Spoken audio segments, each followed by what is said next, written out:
हमारी कि हम इलेक्शन कमीशन ऑफ इंडिया से ये अपील कर रहे हैं कि जो लिस्ट ऑफ डॉक्यूमेंट्स उन्होंने दिए हैं 13 डॉक्यूमेंट्स, उसमें अगर आप देखेंगे कि तेलंगाना में परमानेंट रेजिडेंट सर्टिफिकेट नहीं, उसका list of documents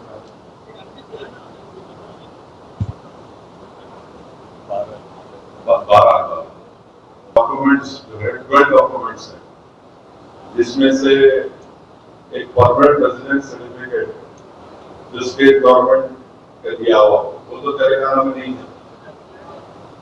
permanent resident certificate नहीं है हमारे पास, इसलिए कि हम नहीं चाहते कि दूसरा स्टेट से आकर हमारी नीट और इंजीनियरिंग के सीटों में हिस्सा ले सके, तो एक वो चला गया।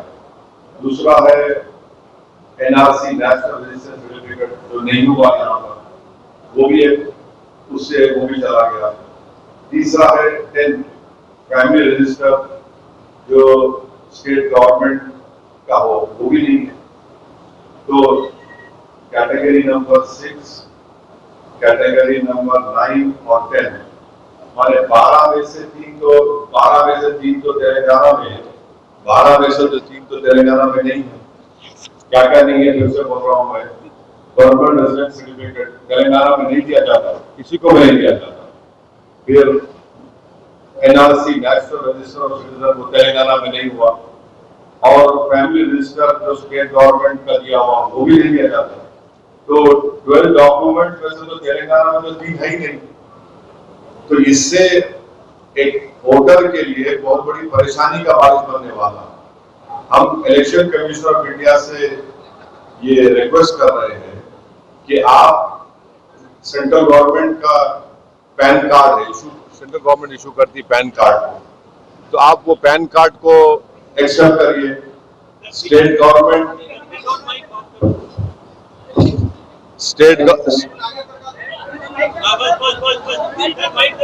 हाँ, माइक की जरूरत है।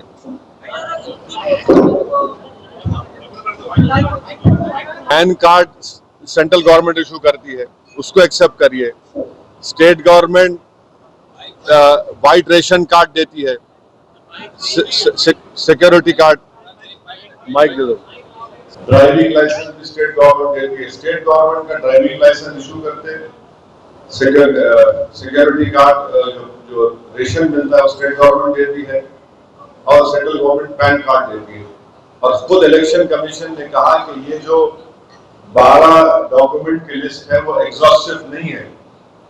तो जरूरी है कि इलेक्शन कमीशन ऑफ इंडिया हम जो बात कह रहे हैं पैन कार्ड और ड्राइविंग लाइसेंस जो स्टेट गवर्नमेंट देती है, और फूड सिक्योरिटी कार्ड जो स्टेट गवर्नमेंट देती है, उसको एक्सेप्ट करें।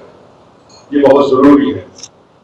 दूसरी बात ये, हमारे पास एक डेटा हमारे पास आया है, कितना ऑफिशियल है अनऑफिशियल है मेरे को नहीं मालूम, मगर अगर ये ऑफिशियल है तो ये बहुत परेशानी की बात है। मिसाल के तौर पर संगारेड्डी डिस्ट्रिक्ट में 5 असेंबली कॉन्स्टिट्यूंसीज हैं। ये मसला है एनोमलीज का। एनोमलीज का मसला ये है कि मिसाल के तौर पर ये जो वहां के हमारे को मिला है, जहीराबाद असेंबली कॉन्स्टिट्यूंसी में टोटल इलेक्टर्स है 2,82,236 और इलेक्टर्स अनमैप्ड है 92,966। टोटल मैप इलेक्टर्स जो जब हुआ है थोड़े दिन पहले का होगा 1,89,270, माने 2,82,236 में 1,89,270 मैप हो गए। परसेंटेज 67% है। अब इलेक्टर्स विद एनोमलीज कितने हैं? 1,79,079, यानी सिर्फ 10,000 वोटर्स का मैपिंग सही हुआ है। अब एनोमलीज के मसला हम इलेक्शन कमीशन ऑफ इंडिया से रिक्वेस्ट करेंगे कि एनोमलीज को आप कैसे दूर करेंगे। वैसे ही आप देख लीजिए, जहीराबाद कॉन्स्टिट्यूंसी है 39 जहीराबाद, 2,57,090 टोटल इलेक्टर्स है।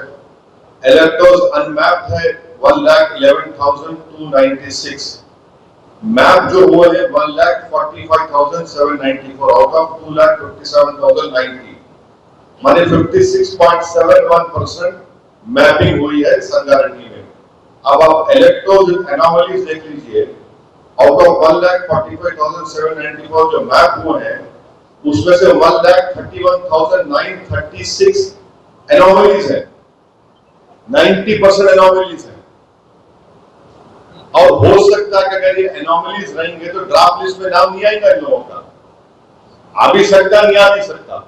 अब एनोमलीज क्या है कि फादर और सन या डॉटर में 15 इयर्स का डिफरेंस है, एनोमली है। 6 बच्चे रहे तो एनोमलीज है। और ग्रैंडफादर और ग्रैंडसन में कितना 40 इयर्स का फर्क रहा तो एनोमलीज है। ये कैसा होगा बताइए। अच्छा, एक बात याद रखिए, इलेक्शन कमीशन को बता रहे हैं, आपको भी बता रहे हैं कि 2002 की वोटर लिस्ट ये मैन्युअली इलेक्शन कमीशन ने किया है, इसमें वोटर की गलती नहीं है। इलेक्शन कमीशन ऑफ इंडिया ने 2002 की वोटर लिस्ट को मैन्युअली किया। जब आप गलती कर रहे तो उसकी सजा मैं कैसे भुगतूंगा? मेरे को सजा क्यों दे रहे आप? 2002 में आपने किया था, अब वही। अच्छा, और एक चीज क्या है, अब कोई सैयद मुश्ताक है 2002 में, 2025 में एस मुश्ताक आ गया, मेरी क्या गलती है भाई उसमें? ये भी एनोमली हो सकती है। तो हम इलेक्शन कमीशन ऑफ इंडिया से ये डिमांड कर रहे हैं कि आप एनोमलीज को देखिए। और मैं आपको गारंटी के साथ बोल रहा हूं कि कई ऐसे बीएलओस है संगारेड्डी के, उनको वो खुद एनोमलीज में है, उनके कई बड़े बड़े स्टाफ एनोमलीज में है। तो ये चीज बहुत इंपॉर्टेंट है। दो चीज इंपॉर्टेंट है जो इलेक्शन कमीशन ऑफ इंडिया से हम रिक्वेस्ट करेंगे कि जब वो मीटिंग करेंगे ऑल पार्टी, क्योंकि 25 जून से एसआईआर शुरू होगा तेलंगाना में, तो इस पर गौर करें। तीसरी बात, हम तमाम लोगों से अपील करें कि जब बीएलओ आपके पास आएगा, आपको फॉर्म देगा। पहले क्या था बिहार में, अब जहां कहीं भी एसआईआर हुआ एक प्री प्रिंटेड फॉर्म दिया गया। अब नहीं मालूम हमको कि इलेक्शन कमीशन हम सुन रहे कि एम्प्टी फॉर्म दे देंगे, इलेक्टोर को भरना पड़ेगा, फिल करना पड़ेगा।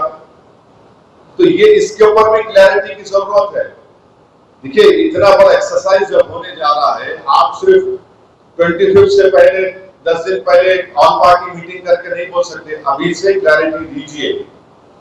और बीएलओस का काम यह है कि वो हर घर पे जाना, इलेक्टर्स का काम यह है कि जब बीएलओ आता है तो वो फॉर्म लेकर उसको फॉर्म को अगर फिल करना है तो जिस तरीके का से फिल करें, अगर प्री फिल्ड है तो उसको साइन करके उस पर लेटर जो फोटो लगाए।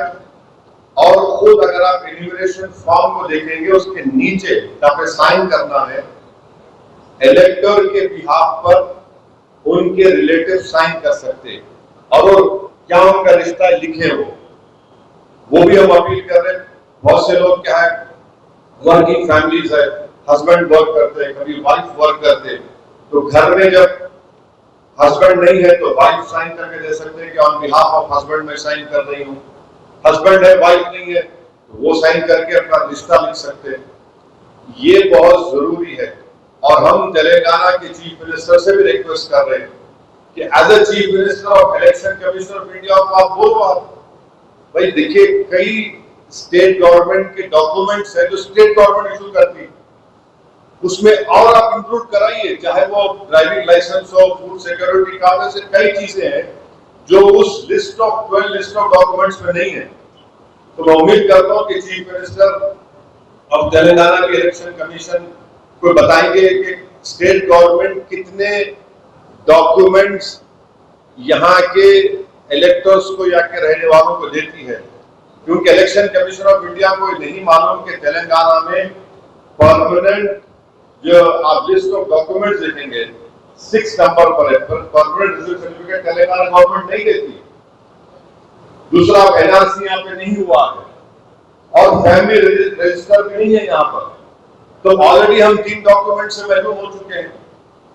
तो इसलिए जरूरी है कि state government chief secretary of Telangana और chief minister of Telangana election commission of India को बताए कि ये लिस्ट ऑफ डॉक्यूमेंट्स है जो तेलंगाना की सरकार यहाँ के रहने वालों को, तेलंगाना में बसने वालों को देती है। हम इसीलिए सबसे अपील कर रहे हैं कि आप फॉर्म जब लेंगे इलेक्टर, उसको बीएलओ को वापस करना चाहिए, साइन करके फोटो लगाकर, क्योंकि अगर आप वापस नहीं देंगे डॉक्यूमेंट्स रहने के बावजूद भी तो मुश्किल होगा।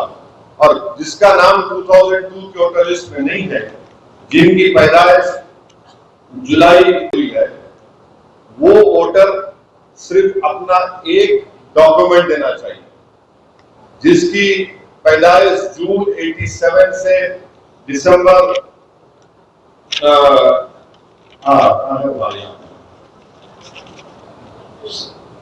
30 जून 87 से लेके 2 दिसंबर 2004 के दरमियान में जिसकी पैदाइश हुई है, वो वोटर अपना एक डॉक्यूमेंट और अपने अपने पेरेंट्स में से किसी का एक डॉक्यूमेंट दे। और कैटेगरी सी जो है, जो 2 दिसंबर 2004 है, उसके बाद पैदा हुए, वो वोटर अपना डॉक्यूमेंट, एक मदर का, एक फादर का डॉक्यूमेंट उनको देना पड़ेगा। और जिसका शिफ्टिंग हुआ है वो फॉर्म 8 उनको देना पड़ेगा। जिसका नाम इंक्लूड करना है वो फॉर्म 6 है। तो ये पूरी बातें हमने डिस्कस किए और कम्युनिटी के तमाम जिम्मेदारान यहाँ पर थे और पूरी हमारी कोशिश होगी कि जेन्युइन वोटर्स का नाम एसआईआर में आए। और इसके लिए पूरे तेलंगाना में एक कैंपेन ये तमाम हमारे ऑर्गेनाइजेशन अपने अपने तरीके से चलाएंगे और कोशिश यही करेंगे कि किसी का नाम मिस ना हो, क्योंकि हम ये बताना चाह रहे हैं खास तौर से मुस्लिम माइनॉरिटीज को, दलित्स को, गरीबों को, कि एसआईआर में अगर आपका नाम नहीं आएगा तो बंगाल की बीजेपी की सरकार ने, कुछ चीफ मिनिस्टर ने ऐलान कर दिया कि उनको रेशन नहीं मिलेगा, उनको पेंशन नहीं मिलेगा। तो ये इस तरह का काम वहां पर हो रहा है। तो ये हमारा सिर्फ काम तेलंगाना के हद तक नहीं है, बल्कि फ्यूचर में आप देखेंगे कि नेक्स्ट मंथ से महाराष्ट्र और दिल्ली, उत्तराखंड में भी होने जा रहा है।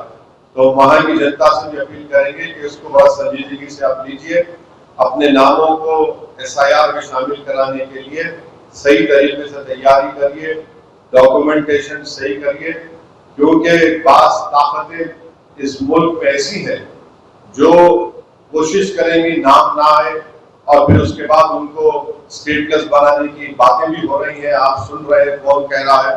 तो ये हमारी पूरी कोशिश यही है कि तेलंगाना में एसआईआर जो शुरू हुआ है इसको सही तरीके से हो।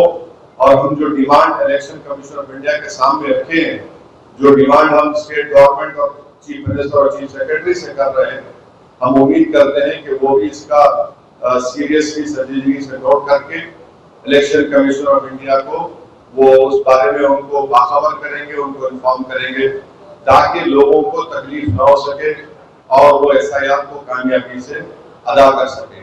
मानते हैं कि एमआईएम पार्टी ने पूरे इंडिया में कोई पॉलिटिकल पार्टी ने इस तरह का ऐप क्रिएट नहीं किया।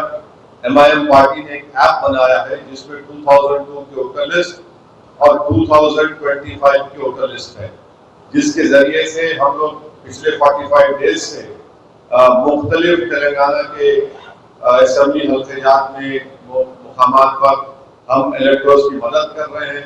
हजारों की तादाद में लोगों को उससे फायदा हुआ है। उसमें कोई हिंदू, मुस्लिम, दलित नहीं है, सब लोग आ गए हमारे पार्टी और हेड ऑफिस को और हम उस ऐप के जरिए से उनकी मदद भी कर रहे हैं। बहुत से लोगों को हम अपना ऐप भी दिए हैं, ट्रेन करके दिए हैं। उसी तरह का ऐप हम महाराष्ट्र में भी बनाए हैं, महाराष्ट्र में भी काम चल रहा है। दिल्ली में भी हम बनाए हैं, वहां पे दिल्ली के जिम्मेदारों को बुलाकर उनको ट्रेनिंग दे रहे हैं। बास ऑर्गेनाइजेशन से हमसे अपील की उत्तराखंड का भी बनाइए, तो इंशाल्लाह उत्तराखंड का भी हम ऐप बनाकर उनको ट्रेनिंग देंगे ताकि मैपिंग आसानी से हो सके और डॉक्यूमेंट्स लोग जल्द से जल्द बनाकर अपने नामों को सही तरीके से इंक्लूड कराएं। ड्राफ्ट लिस्ट आने के बाद भी खुदा न खास्ता किसी के नाम अगर मिस हुए हैं तो हम लोग ये तय करें कि हम लोग अपनी लीगल टीम को भी तैयार रखेंगे ताकि जो जेन्युइन वोटर्स के नाम खुदा न खास्ता मिस हुए उनको कैसा हम लीगली उनकी मदद कर सकते वो भी आज की इस मीटिंग में तय पाया है। मेरी आप तमाम से गुजारिश है कि इस पर्टिकुलर सब्जेक्ट पर अगर आपको पूछना है तो प्लीज जरूर पूछिए। दूसरा सब्जेक्ट भी आप पूछ सकते हैं, आपका इख्तियार है, मगर दूसरा सब्जेक्ट पूछने से क्या हो जाएगा, वो ये मेन सब्जेक्ट डाइल्यूट हो जाएगा। तो आप लोगों को जहमत इसलिए दी गई थी, यही हमको कहना है।